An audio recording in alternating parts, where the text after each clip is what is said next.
سبيل الدموع سبيل مريح تنهد يا صاحي كي تستريح. الحمد لله بنعمته تتم الصالحات. الحمد لله بمغفرته ورحمته تغفر الذنوب والسيئات. وصلى الله وسلم على خير البريات سيدنا محمد وعلى آله وصحبه الأمجاد وعلينا معهم وفيهم برحمتك يا كريم يا جواد. اللهم لا سهل إلا ما جعلته سهلا وأنت تجعل صعب أو الحزن إذا شئت سهلا برحمتك يا أرحم الراحمين برحمتك يا أرحم الراحمين برحمتك يا أرحم الراحمين والحمد لله رب العالمين. قال المصنف رحمه الله حجة الإسلام أبو حامد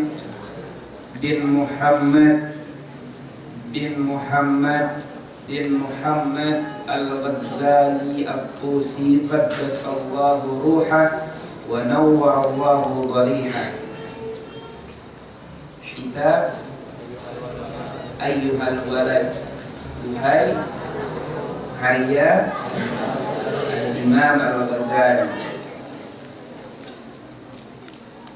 Bismillahirrahmanirrahim. Ayyuhal waladu qad 'alimta min hataini al-hikayataini la tahtaju ila takfiri al-ilmi wal-an ubayyinu laka ma yajibu ala saliki sabilil haqqi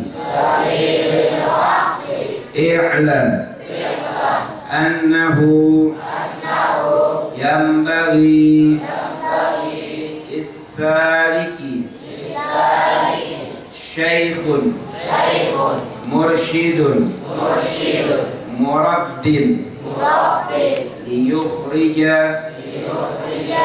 al-akhlaqa as-sayyi'ata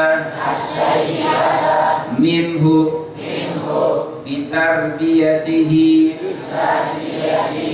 wa yaj'ala makanaha khuluqan hasana.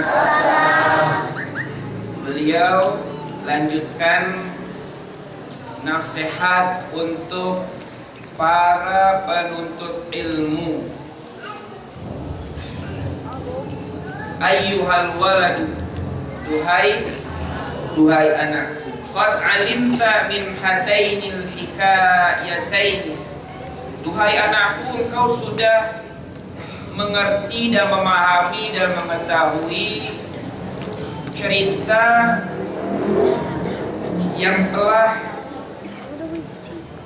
dijelaskan dan telah diterangkan sebelumnya, bahwa mengandung makna dan pemahaman untuk kalian. La tahtaju ila takfiril ilmi, sesungguhnya tidak diperlukan untuk memperbanyak ilmu. Dan sekarang ini beliau katakan, Imam Ghazali, ubayyinu laka, sekarang ini ku akan jelaskan kepada engkau, duhai anakku,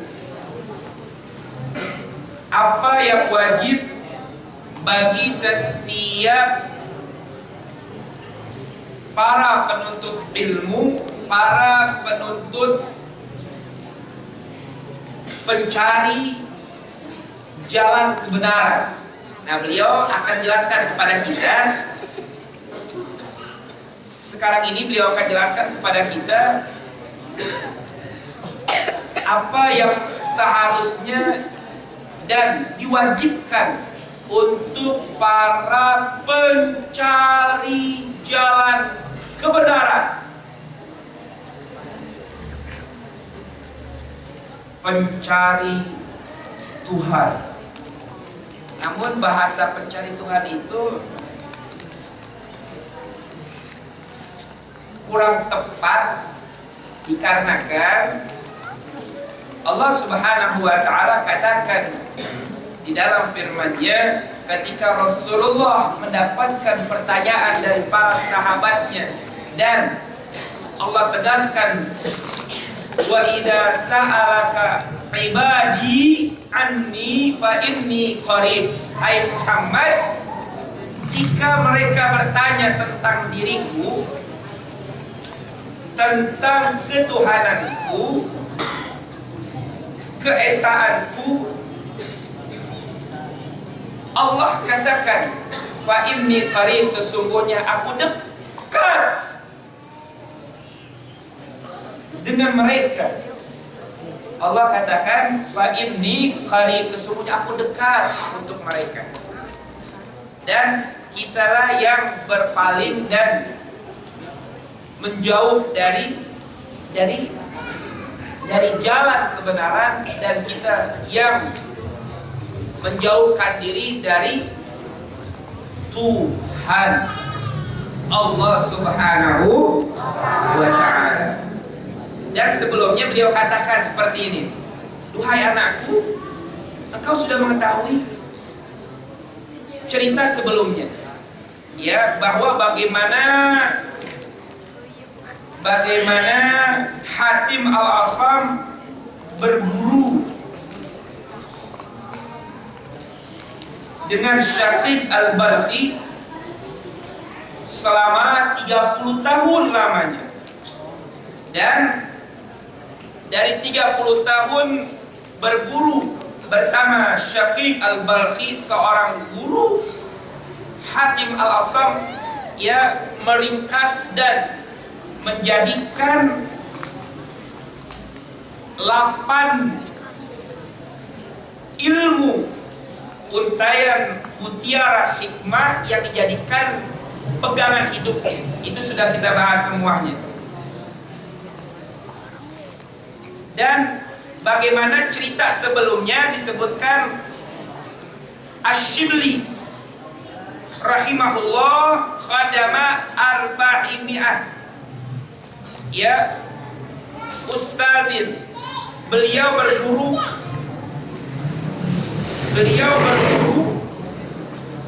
dan khidmah kepada 400 guru dalam hidupnya, dalam pencarian ilmunya. Dan apa yang dikatakan oleh Syibli, dari 400 guru yang beliau belajar dengannya, beliau katakan, qara'tu arba'ata alafi haditsin tsumma ikhtartu minha haditsan wahidah. Aku mempelajari 4.000 hadis, dan yang kupilih hanya satu hadis yang kujadikan pegangan dalam kehidupanku. Intinya apa?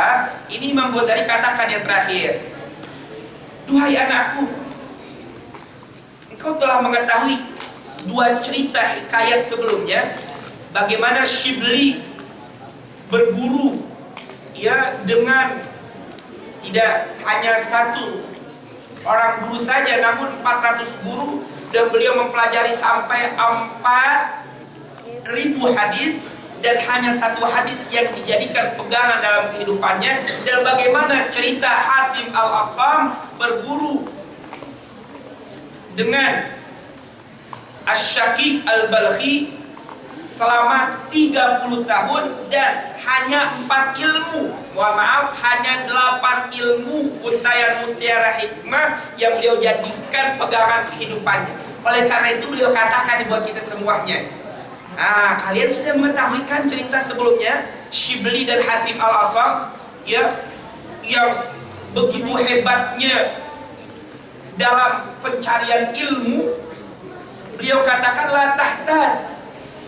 Kalau begitu kesimpulannya, maka tidak diperlukan banyaknya ilmu, tidak diperlukan banyaknya ilmu.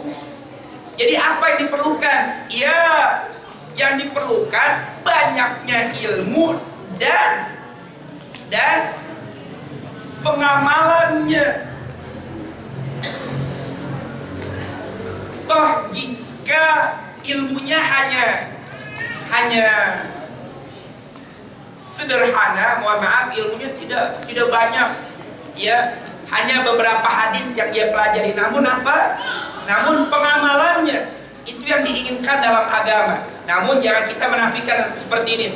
Habib Ustaz, kalau begitu ya sudah, cukup ilmu yang saya ketahui dan ini yang saya amalkan.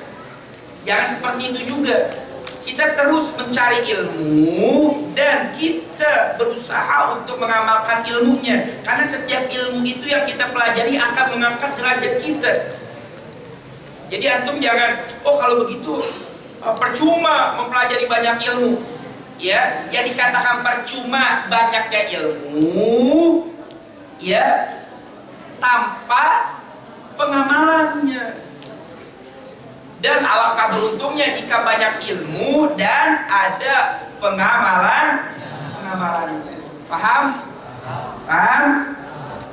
Nah, beliau sampaikan ini yang terakhir. Yang beliau sampaikan seperti ini. Ini kita akan bahas secara detail bagaimana penjelasan beliau kepada kita untuk apa?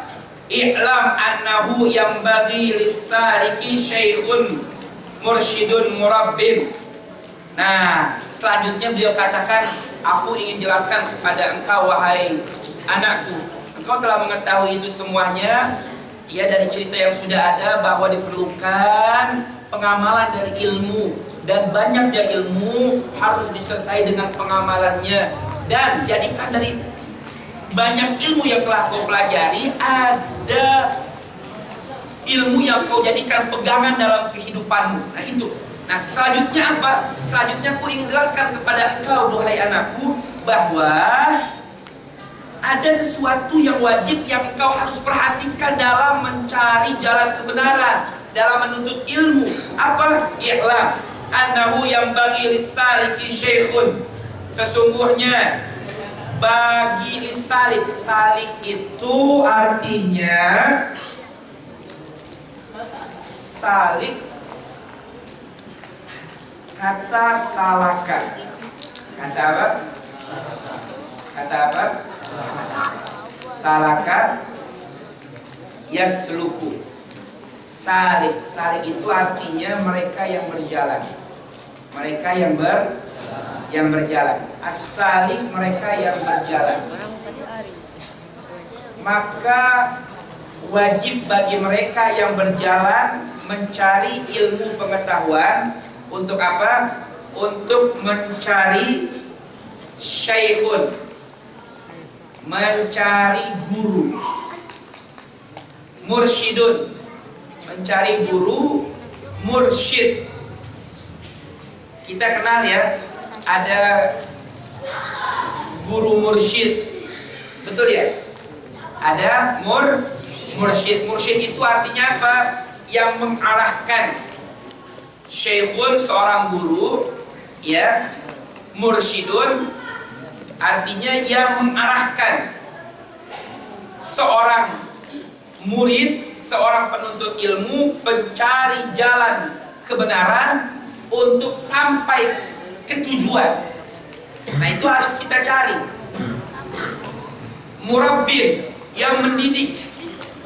Untuk apa adanya syekh, seorang guru yang menunjukkan, yang mengarahkan jalan, dan seorang guru yang murabbin, yang mendidik. Untuk apa tujuannya? Liyukhrija al-akhlaq as-sayyi'ah, untuk mengeluarkan dan melepaskan akhlak yang tidak baik dari sang murid, bitarbiyatihi, dengan pendidikannya, dengan didikannya, wa yaj'ala makanaha khuluqan hasanah, dan ia jadikan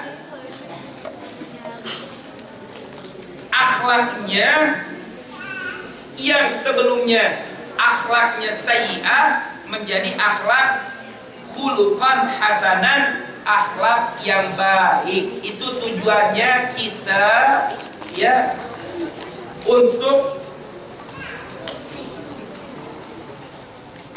mencari, ya, lisalik syekhun, mempunyai seorang guru mursyid yang mengarahkan tujuan kehidupan kita, tujuan menuntut ilmu kita. Yang ketiga, mursyid dan murabbin, seorang pendidik. Antum kenal istilahnya syekhul murabbi arwahina wa sadina, kan seperti itu, ya, seorang murabbi, seorang pendidik.